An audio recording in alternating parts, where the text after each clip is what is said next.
అంటే విమర్శ చేయాలి అంటే ఆ చేసే విమర్శలకు కూడా ఒక హద్దు ఉండాలి. వారు ట్విట్టర్ లో చాలా ఎక్స్పర్ట్స్. ట్విట్టర్ అంటే వారి చేతిలో ఎట్లా రిమోట్ లాగా వాడతారు, సంతోషం.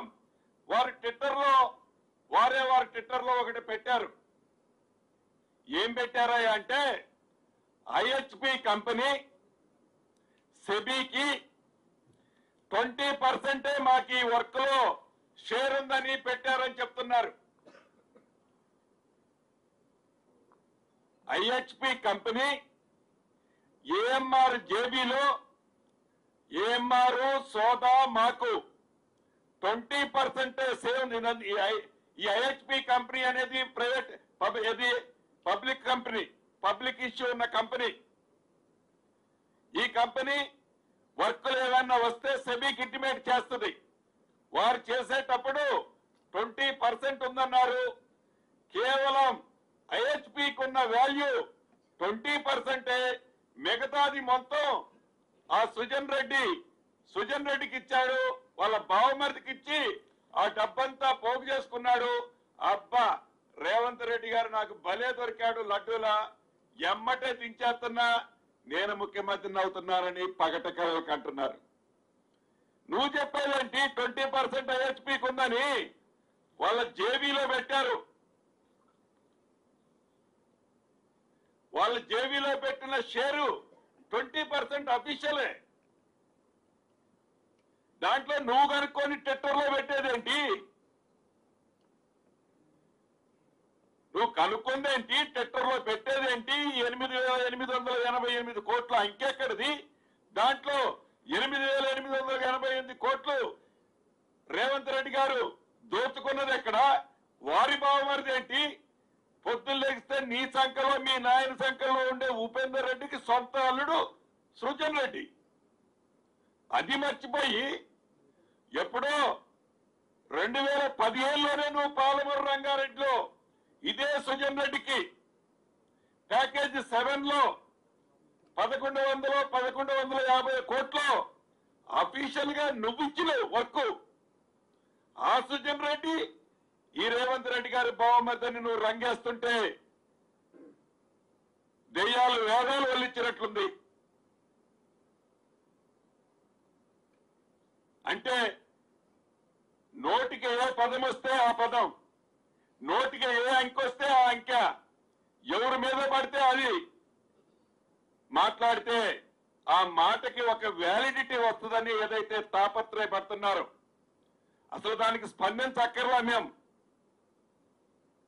నిజంగా చిత్తశుద్ధి ఉంటే,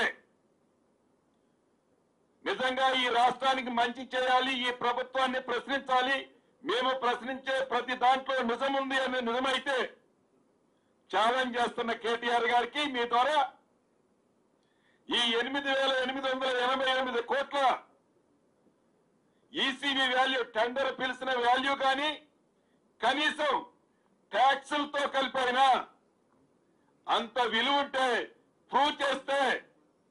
ప్రూవ్ చేసిన గంట లోపే మంత్రిగా నేను రాజీనామా చేస్తా. నిన్ను మంత్రిగా లేవు కాబట్టి నిన్ను ఎమ్మెల్యేగా రాజీనామా చేయమంటున్నా. అక్కడ బై ఎలక్షన్ లో చూసుకుందాం. కాబట్టి ఒక్కటే చెప్తున్నా, తప్పకుండా ఇటువంటి అబద్ధాలు, గ్లోబల్ ప్రచారాలు తెలిసి తెలియక మిడిమిడి జ్ఞానాలతో ఈ రాష్ట్ర ప్రభుత్వాన్ని కానీ, ఈ రాష్ట్ర ముఖ్యమంత్రిని, మిగతా ప్రభుత్వంలో ఉన్న మంత్రుల్ని కానీ విమర్శించడానికి ముందు ఒక ఏళ్ళు మాకెళ్ళి చూపిస్తే 4 ఏళ్లు మీకెళ్ళి చూస్తాయి. గురు కింద నలుపులా మాట్లాడుతూ మంత్రి గారు కాదు, ముఖ్యమంత్రి రాజీనామా చేయాలి తొందరలో, నువ్వేం టెన్షన్ పడకు. నాకు తెలిసి పొంగులేటి గారు మొత్తానికి సీఎంని ఫిక్స్ చేసేందుకు ఫిక్స్ అయినట్టున్నాడు.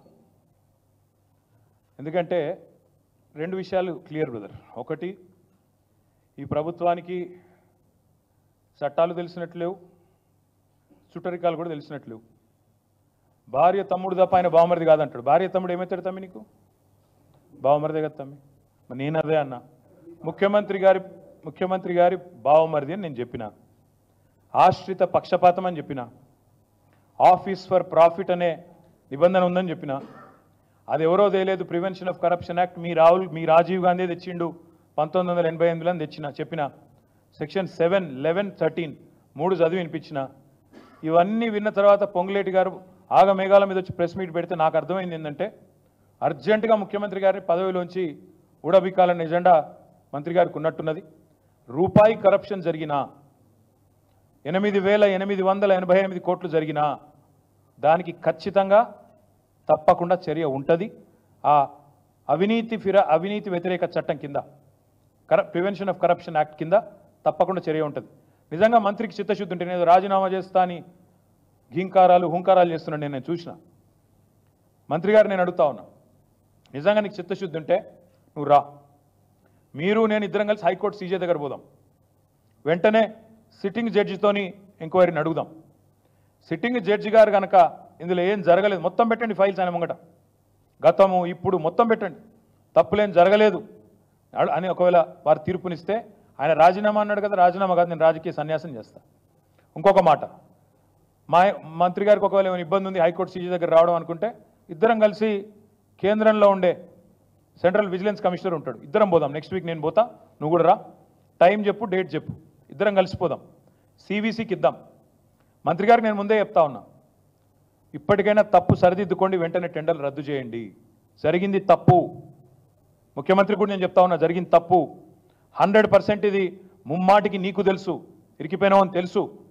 ఆశ్రిత పక్షపాతం లేకుండా, రాగద్వేషాలు లేకుండా నేను నా బంధువులకు, నా కుటుంబానికి సాయం చేయను అని చెప్పి ప్రమాణ స్వీకారం చేసిన ముఖ్యమంత్రి, నీ డిపార్ట్మెంట్లో, నీ కింద ఉండే మున్సిపల్ డిపార్ట్మెంట్లో నీ బావమరిది ఏది 2 కోట్లు లాభం పోయిన సంవత్సరం, అంతకుముందు సంవత్సరం ఆర్జించిన ఒక కంపెనీ, కేవలం 2 crores ప్రాఫిట్ ఉన్న కంపెనీకి 1000 కోట్ల కాంట్రాక్ట్ ఇచ్చి అవినీతి జరగలేదంటే ఎవడన్నా ప్రపంచంలో నమ్ముతాడా? వస్తావా మరి? సివిసి దగ్గరకు వస్తావా? హైకోర్టు సీజే దగ్గరకు వస్తావా? నేను వస్తా, డేట్ చెప్పు, టైం చెప్పు, నువ్వే అపాయింట్మెంట్ తీసుకో. మంత్రి గారికి అంత చిత్తశుద్ధి ఉంటే రా, నేను వస్తా, వాళ్ళ విచారణ మొత్తం ఫైల్స్ పెట్టండి. ఇప్పటికైనా ప్రభుత్వాన్ని నేను డిమాండ్ చేస్తున్నా, సిగ్గు తెచ్చుకోండి, ఇంత బరితెగింపు మంచిది కాదు. స్వయంగా చెప్తున్నాడు ఆయన. నాకు ఆయన గీతా గారి తమ్ముడు, గీతా గారి తరఫున బంధువు అవుతాడు, బంధువు కాదు బామ్మరిదే ఆయన. స్వయంగా ముఖ్యమంత్రి చెప్పిండు, కావాలంటే వీడియో ఉంది, ప్లే చేస్తా. రేవంత్ రెడ్డి గారు స్వయంగా చెప్పినారు, మా మామగారు పద్మారెడ్డి గారు, ఆయన తమ్ముడు మనోహర్ రెడ్డి గారు, ఆయన కొడుకు సృజన్ రెడ్డి గారు అని చెప్పిన వీడియో ఉంది. సొంత బామ్మరిదిని పట్టుకొని కాదంటారు ఎవరన్నా? నాకు అర్థం కాదు దీనికోసం. అందుకే నేను అనేది, సివిసియా, సిట్టింగ్ జడ్జా, పొంగులేటి గారు రండి, తప్పు జరిగింది, ముమ్మాటికి తేలుస్తాం. ఎందుకంటే ఇప్పుడు మీకు తెలుసు, ఈ ప్రభుత్వానికి ఒక ఫ్యాషన్ అయిపోయింది, కాళేశ్వరం ఒక జడ్జు, ఎలక్ట్రిసిటీ ఇంకో జడ్జు, మరి దీని మీద కూడా వేయండి. ఇప్పటికైనా ముఖ్యమంత్రికి నేను చెప్తా ఉన్నా, జరిగిన తప్పు ఒప్పుకోండి, టెండర్లు రద్దు చేయండి, మీరు వెంటనే ప్రాయశ్చిత్తం చేసుకోండి, లేకపోతే తప్పకుండా మీ పదవి ఊడుతుంది.